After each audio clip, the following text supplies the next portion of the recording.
Hello! Hi! Welcome to in my kitchen official. అందరికీ నమస్కారం అండి. ఈరోజు రెసిపీ ఏంటంటే పచ్చజొన్నలతో మంచి ఆరోగ్యకరమైన రెసిపీ చెప్తున్నానండి. అందరైతే వాచ్ చేయండి.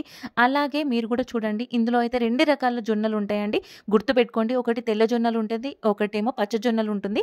ఇక్కడ వచ్చేసేసి నేను తీసుకుంది పచ్చజొన్నలండి. పచ్చజొన్నలు అనేది కొంచెం చేదునిస్తది.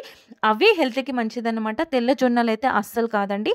పచ్చజొన్నలు అవి గ్రీన్ కలర్‌లో ఉంటాయి. మీరు కంపల్సరీ షాపులలో అయితే చూసి మరీ తీసుకోండి.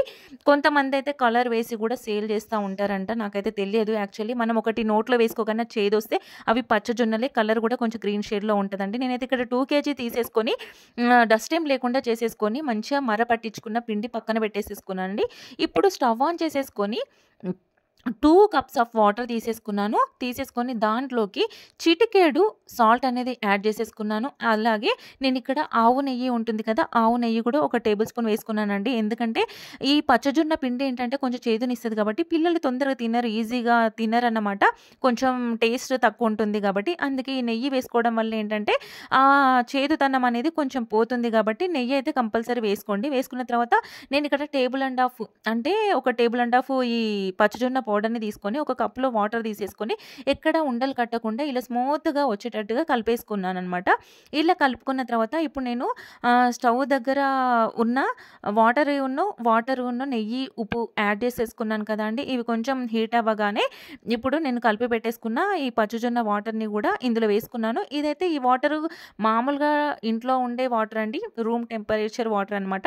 అలా అని కూల్ వాటర్ గాదు, వేడి వాటర్ గాదు. నార్మల్ వాటర్‌లోనే నేను ఇలా ముద్దలు లేకుండా కలిపేసుకొని ఒక 5 నిమిషాలు హై ఫ్లేమ్‌లో పెట్టగానే ఇదంతా మరుగుతూ ఉంటుందనమాట ఇలా. ఇలా మరుగుతూ ఉన్నప్పుడు ఒక కప్పు వేసుకున్నాను. అలాగే కప్పు మీద ఇంకొంచెం పౌడర్ ఏసేసుకున్నాననమాట.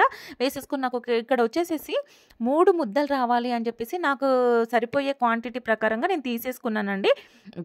యాక్చువల్లీ ఏంటంటే ఇంకొకటేంటంటే ఇలా పౌడర్ వేయగానే ఒకసారి గరిటెతో కలిపేసేసుకోవాలనమాట. కలిపేసేసుకొని ఒక 5-10 నిమిషాల వరకి మూత పెట్టేసేసుకోవాలి. మూత పెట్టేసేసుకొని హై ఫ్లేమ్ మీదనే పెట్టాలి. పెట్టేసేసి మూత పెట్టేయడం వల్ల ఏందంటే అదంతా దగ్గరకొచ్చేసేసి ఇలా ఉడికిపోతుందనమాట.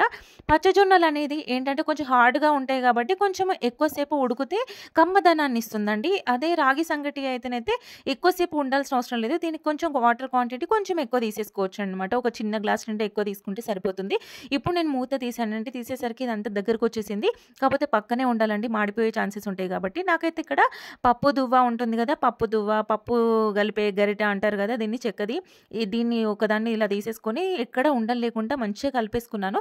కలిపేసుకొని మళ్ళీ మీడియం ఫ్లేమ్‌లో పెట్టేసుకొని మూత పెట్టేసుకొని ఒక 5 నిమిషాలు అలానే ఉంచి సిమ్‌లో పెట్టేసుకున్నాననమాట. ఇదంతా చూసారా ఇలా దగ్గరకొచ్చేసింది.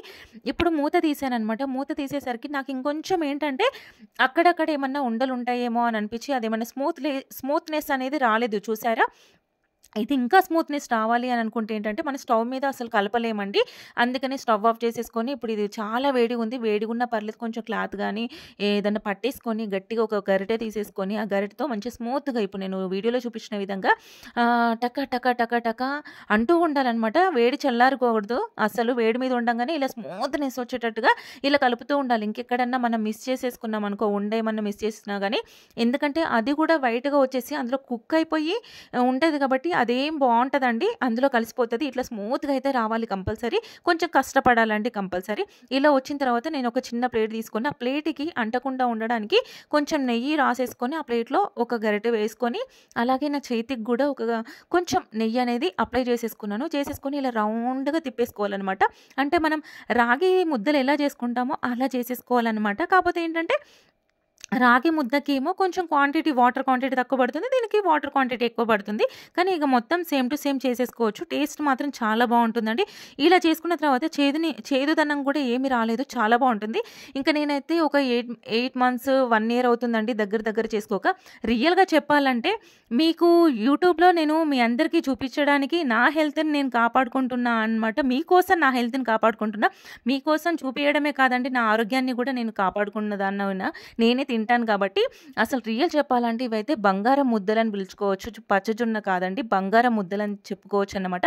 అంత బావున్నాయి. గోల్డెన్ కలర్‌లోకొచ్చినాయి. ఇంకా నెయ్యి అదంతా ఏసి ఇలా రౌండ్‌గా చేసేసాను. ఇంకా నేనైతే ఇక్కడ 2 ముద్దల్ని ఇలా తీసేసుకొని దాంట్లోకి కొంచెం హోల్‌లాగా పెట్టేసుకొని ఇంకొంచెం నెయ్యి వేసుకున్నానండి జస్ట్ టేస్ట్ కోసం అనేసి. ఇంకా పిల్లలైతే చాలా ఇష్టంగా తింటారనమాట. ఇలా నెయ్యి వేసుకున్నాను. వేసేసుకొని నేనొక మటన్ కర్రీ చేసేసానండి. మంచిగా చిక్కగా గ్రేవీ వచ్చేటట్టు మంచి టేస్టీ మటన్ కర్రీ తీసుకున్నాను. తీసేసుకొని ఇప్పుడు అది ఇందులో వేసేసుకొని మటన్ కర్రీతో ఈ ఏమంటారు పచ్చజొన్న ముద్దలు తింటూ ఉంటే అసలు బంగారం ముద్దతో తిన్నట్టుంది. రియల్‌గా చెప్పాలంటే నాన్ వెజ్జే కాదండి. వెజ్ కర్రీస్ ఏదైనా సరే వేసుకొని ముద్దలు పెట్టుకొని తింటే మాత్రం ఆహా! చాలా అమృతం అన్నమాట. అదే కాదండి మనం ఇప్పుడు 2 ముద్దలు తిన్నా గానీ మనం లైట్ వెయిట్‌గా ఉంటది. తిన్నట్టు అనిపించదు. మళ్ళా చాలా బావుంటుంది. ఆకలి వెయ్యదు. లా దీనికైతే ఏంటంటే వెయిట్ లాస్ వాళ్ళకైతే చాలా మంచి రెసిపీ అండి. తింటూ గూడా వెయిట్ లాస్ అవ్వచ్చు. రియల్ అంటే రియల్. ఒక్కసారైతే ఈ వీడియో అయితే కంపల్సరీ చూడండి. అలాగే మీకు నచ్చిందా? సబ్స్క్రైబ్ చేసేసుకోండి.